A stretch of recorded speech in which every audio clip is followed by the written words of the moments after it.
Oh la galère! Faut que j'illustre Sangoku, mais qui est obèse. Je suis pas obèse, Ça, où est-ce que je vais trouver ça? Google Images, c'est mort. Pinterest, non, c'est nul. Pixel, ouah, clairement pas.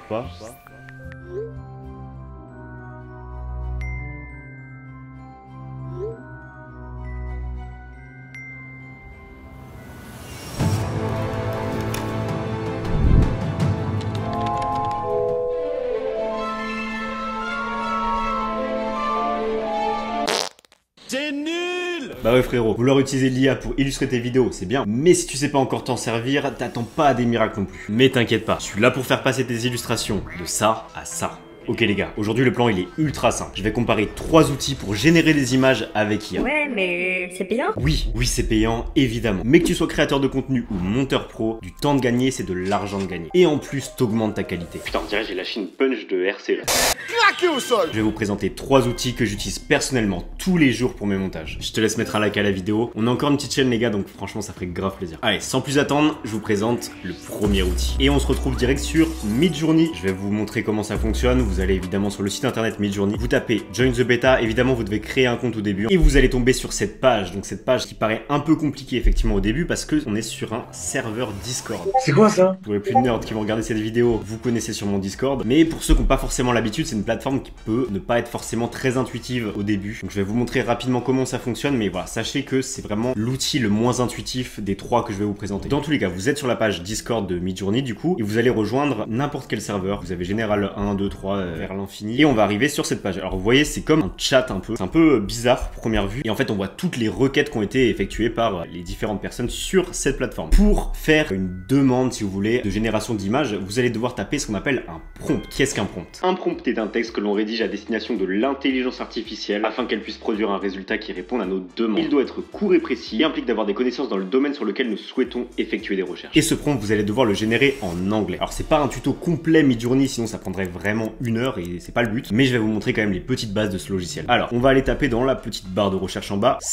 /imagine. Ça va vous permettre de faire un prompt. Vous voyez, il a tapé juste ici prompt. Et ensuite, on va taper du coup notre requête, donc notre demande de l'image qu'on veut générer. Par exemple, Jeff Bezos en Piccolo. Vraiment faire un espèce de mélange en fait entre 2 univers. Il va charger le résultat. Vous voyez, on a 0%. Ça met un peu de temps, ça dépend. Ça met entre on va dire, à 5 minutes selon votre connexion. On va aller directement dans boîte de réception. Et vous voyez, il y a votre résultat qui s'affiche juste ici. Il vous donne 4 résultats différents. On va dans y aller. On a notre résultat. On peut cliquer dessus pour le voir un petit peu plus grand. Le problème c'est que c'est pas du tout Piccolo. On a quand même celui en bas qui est assez marrant. On dirait un peu Tenshin Han ou Krillin en vrai, je sais pas. Il y a un petit côté Jeff Bezos qui est assez drôle. En vrai c'est pas mal. On va prendre celui-là même si c'était pas exactement ça qu'on voulait à la base. Une fois que vous avez votre résultat, il y a plusieurs possibilités. Première possibilité, le résultat vous convient pas. Vous voulez modifier quelques petits trucs. Vous choisissez l'image que vous voulez légèrement modifier, sachant que les modifications elles vont pas être énormes. Et vous allez pouvoir faire en fait des variations directement de cette image. Si vous tapez sur V1, ça va modifier l'image numéro 1, V2, l'image numéro 2, ainsi de suite. Là c'est l'image numéro 3 qui m'intéresse, mais on va dire que je veux faire des variations. On va taper sur V3 et là je vais pouvoir modifier un petit peu mon prompt pour modifier du coup certaines caractéristiques. En vrai là c'est pas trop mal, on va juste essayer de modifier un peu la couleur pour qu'il soit vert comme un Namek dans Dragon Ball. Et encore une fois, il charge un nouveau résultat. Il va à nouveau vous donner 4 résultats, mais qui vont être quand même très proches de l'image du coup numéro 3 ici. Il a pas capté ce que je voulais, il a pas compris que c'était un Namek. Des fois il a pas toutes les références pop culturelles. En tout cas ça ressemble déjà un peu plus à Jeff Bezos. Hyper flippant celui-là. Bref, imaginons que là il y a une image qui me convienne. L'image numéro 2, je trouve qu'on a un bon compromis entre le vrai visage de Jeff Bezos et le côté Dragon Ball. Comment on fait pour avoir le rendu final? Là c'est la deuxième image, on va taper sur U2 pour demander l'image en format complet. Vous allez ensuite faire enregistrer l'image sous et voilà, vous pouvez enregistrer votre image directement ensuite. Vous avez sur Midjourney plusieurs styles qui existent, vous pouvez personnaliser un petit peu vos styles. Je vous en cite quelques-uns comme ça à l'appel. Vous avez le style raw, vous avez le style expressive, le style réaliste. Je vous mets directement en description le lien vers la page officielle de Midjourney où vous pourrez vraiment voir tous les détails de ces différents styles. Également vous pouvez personnaliser le format de votre image. Vous voyez là on a une image mais elle est carrée. En fait par défaut il va vous faire des images carrées. Sauf que par exemple je sais pas, vous voulez faire un reel sur Instagram, un TikTok, etc.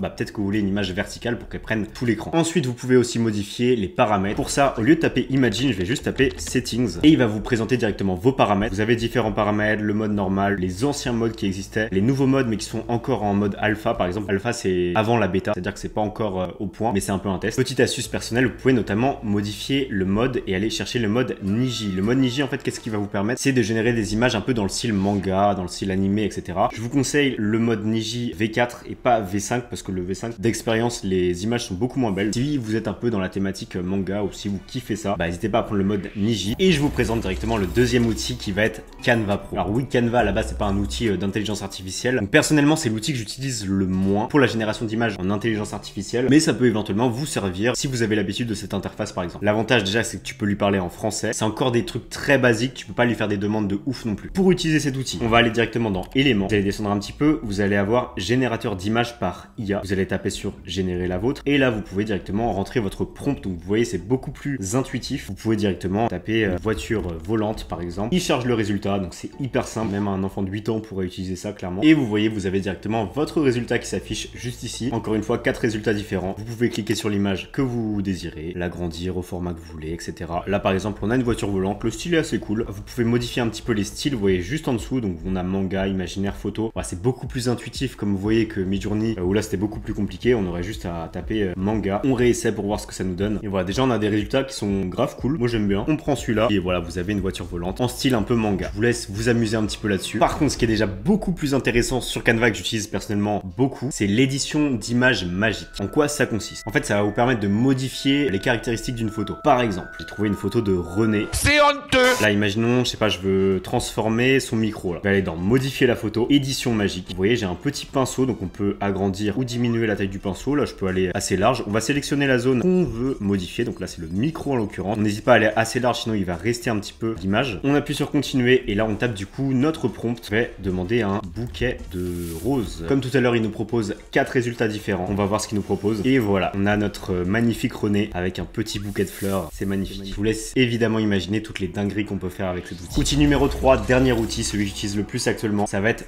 DALL-E. En fait, c'est DALL-E, mais on passe par l'interface de ChatGPT. Les deux sont reliés. Là, vous allez voir, c'est super simple d'utilisation. Si vous avez déjà utilisé, je pense, ChatGPT, et ben en fait, c'est aussi simple. Lui, tu peux lui parler en français. Alors, apparemment, les prompts, ça marche mieux en anglais. Personnellement, j'ai jamais vu de différence. Par contre, les images sont cool, mais il va vraiment falloir personnaliser un peu plus les prompts, sinon tu vas avoir les mêmes résultats que tout le monde au final. Mais ce qui est vraiment intéressant là-dessus, c'est que tu vas pouvoir lui donner plein d'infos au préalable pour vraiment que ce soit le plus personnalisé possible. Alors, quelles infos tu vas pouvoir lui donner? Par exemple, tu vas pouvoir lui donner ton prospect cible, la couleur de ta charte graphique, par exemple, le format et le style, par exemple, donc encore une fois, réaliste, caricatural, comique, manga, etc. Donc ça, tu vas pouvoir faire un prompt un peu général où tu lui donnes toutes ces infos-là et tu vas pouvoir le réutiliser en fait à chaque fois dans le même chat. On va générer une image ensemble, je vais vous montrer un petit peu comment je fais. Par exemple, fais un homme qui est triste. On peut être assez précis, hein, ça qui est bien. Parce qu'il est tombé à vélo.